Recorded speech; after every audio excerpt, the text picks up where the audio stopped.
दोस्तों, 6 अप्रैल 2026 की रात ठीक 8:25 पर इंडिया ने एनर्जी की दुनिया में एक इतिहास रच दिया। तमिलनाडु के कल्पाक्कम में हमारे 500 MWE prototype fast breeder reactor ने अपनी पहली क्रिटिकलिटी अचीव कर ली है। पर क्रिटिकलिटी का मतलब क्या है? इसका मतलब है कि रिएक्टर ने एक self sustaining controlled fission chain reaction शुरू कर दिया। सिंपल भाषा में कहें तो रिएक्टर का इंजन स्टार्ट हो चुका है और अब ये बिजली बनाने के लिए तैयार है। ये इंडिया के लिए एक एटॉमिक लीप इसलिए है क्योंकि हम अब दुनिया के उन गिने चुने देशों में शामिल हैं जो ब्रीडर टेक्नोलॉजी का इस्तेमाल कर रहे हैं। इस अचीवमेंट के साथ इंडिया ने ग्लोबल न्यूक्लियर मैप पर अपनी एक मजबूत पहचान बना ली है। चलिए बेसिक्स पर आते हैं। न्यूक्लियर एनर्जी दो तरह से बनती है। पहला है न्यूक्लियर फिजन। न्यूक्लियर फिजन में एक भरी एटम जैसे यूरेनियम या प्लूटोनियम दो हिस्सों में टूटता है। जब ये टूटता है तो मैसिव अमाउंट में हीट और एनर्जी रिलीज होती है। PFBR की खास बात क्या है? इसे ब्रीडर इसलिए कहते हैं क्योंकि ये जितना फ्यूल कंज्यूम करता है उससे ज़्यादा फ्यूल क्रिएट करता है। हमारे पास थोरियम का दुनिया का सबसे बड़ा भंडार है। PFBR ही वो चाबी है जो इस थोरियम को यूज़ कर सकती है। ये टेक्नोलॉजी इंडिया को अगले 100 सालों तक सस्ती बिजली दे सकती है। इसमें पानी की जगह लिक्विड सोडियम यूज़ होता है जो हीट को बहुत तेज़ी से अब्जॉर्ब करता है। लिक्विड सोडियम की एफिशिएंसी न्यूक्लियर रिएक्टर्स को और भी सेफ और पावरफुल बनाती है। तो फिजन से फ्यूल और एनर्जी दोनों का इंतज़ाम हो गया। अब आगे बढ़ते हैं। अब बात करते हैं फ्यूचर की, न्यूक्लियर फ्यूजन, जहाँ फिजन एटम्स को तोड़ता है, फ्यूजन एटम्स को जोड़ता है। जब दो हल्के एटम्स जैसे हाइड्रोजन मिलकर एक बड़ा एटम बनाते हैं तो जो एनर्जी निकालती है वो फिजन से कई गुना ज़्यादा होती है। हमारा सूरज इसी प्रोसेस से चलता है।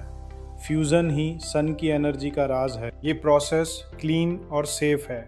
इसमें कोई रेडियो एक्टिव वेस्ट नहीं बनता और कार्बन एमिशन ज़ीरो है। Basics of fusion.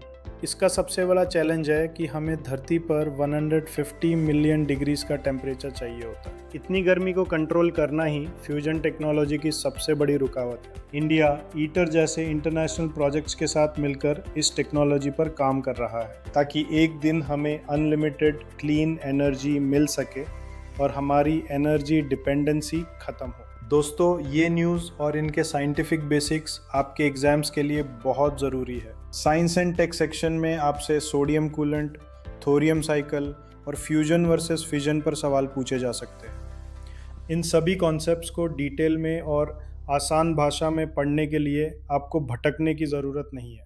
ये सारी न्यूज़ और इस पर बेस्ड PYQs अवेलेबल हैं ईज़ माई प्रेप पर, ताकि आपकी प्रिपरेशन कंप्लीट रहे। ईज़ माई प्रेप एक ऐसा प्लेटफॉर्म है जो आपकी प्रिपरेशन को सच में आसान बनाता है। इसके डेली न्यूज़ सेक्शन में आपको हर रोज़ की इम्पॉर्टेंट अपडेट्स मिलती है।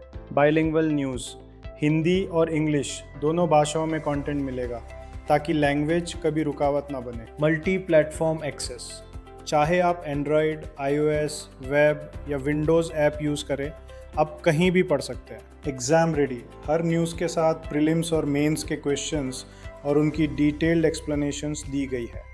सिलेबस मैपिंग और स्मार्ट एनालिसिस से आप अपनी स्ट्रेंथ्स और वीकनेसेस को पहचान सकते हैं। तो अभी डाउनलोड करें ईज़ माई प्रेप और अपनी तैयारी को डिजिटल स्पीड दें। हमारा मिशन है आपको कंटेंट की भीड़ में क्लैरिटी देना और एक मजबूत फाउंडेशन बनाना। थीम वाइज मास्टरी और रिफाइंड पर्सनल नोट्स के साथ UPSC क्रैक करना अब दूर नहीं। वीडियो पसंद आई तो लाइक करें और सब्सक्राइब करना ना भूलें। हम मिलेंगे अगली इंफॉर्मेटिव वीडियो में। जय हिंद। UPSC सिविल सर्विसेज की तैयारी ईज़ माई प्रेप के साथ।